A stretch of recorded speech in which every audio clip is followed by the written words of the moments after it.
Nintendo. It's a name that has become synonymous with video games. But in the 1980s, before they became the international superstars of the gaming world, Nintendo produced small, innocuous little LED handheld games that they called Game & Watch, since each unit contained both a game as well as a clock with an alarm. In the 1990s, with the popularity explosion of Nintendo's other little handheld, the Game Boy, it seemed a natural fit to release collections of these retro gems in card form for a new generation to discover. This closer look review takes a look at the first North American release for the Game Boy, simply called Game & Watch Gallery. There are 4 original Game & Watch games in this collection, each containing a classic version as well as a more modern, updated version, each with an easy and hard mode. Let's take a look at each one in more detail. The first game in this collection is Manhole. The premise is that you control a man who is charged with making sure pedestrians don't fall through manholes into the sewers by holding up the manhole covers that appear at 4 different points on the screen. As the game progresses, the amount of pedestrian traffic increases, making it a challenge to cover all the holes in time. The modern version features Yoshi, as you help him make sure other Nintendo characters such as Donkey Kong Jr. and Toad make it safely across.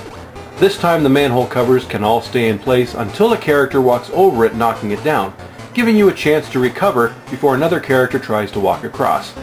A fun and challenging version, to be sure. Next is Fire, a game that reminds me slightly of Circus Atari.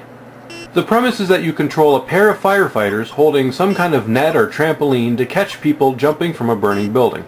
It takes 3 bounces to get the jumper to the waiting ambulance, and as the game progresses, more jumpers appear at once, challenging you to juggle your helpless flailing victims before one hits the ground.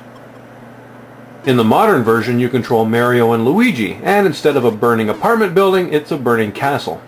The characters fall at different speeds, adding to the difficulty, as well as stars or even bombs that appear from Yoshi eggs that, if they reach your vehicle, will blow up the wagon, sending your rescued victims scurrying to safety. The third game is Octopus, a game I remember playing when I was young. You play a trio of divers trying to get to a treasure chest, collect the treasure, and return to your boat with your loot, all while attempting to avoid the constantly and randomly moving tentacles of a nearby giant octopus. The modern version replaces the generic divers with Mario, as Princess Peach waits patiently in the boat. When Mario returns with treasure, Peach lovingly shows her gratitude and a heart appears between them. What we do for our women's affection, right men?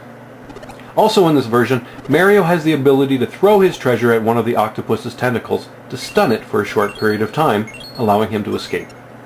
The fourth and final game is Oil Panic, the only dual-screen game in this package, making the original game look something like a modern Nintendo DS.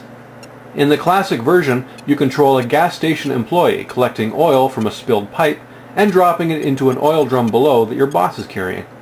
You have to time your drops to your boss correctly and not spill oil on the customers in the ground.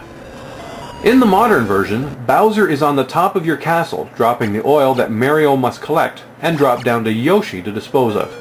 Instead of 1 container, Mario has 2, which adds to the challenge. As in the classic version, try to avoid dropping oil on the heads of your friends on the ground. They really don't seem to enjoy it. I must say how pleasantly surprised I was at how much I enjoyed this collection.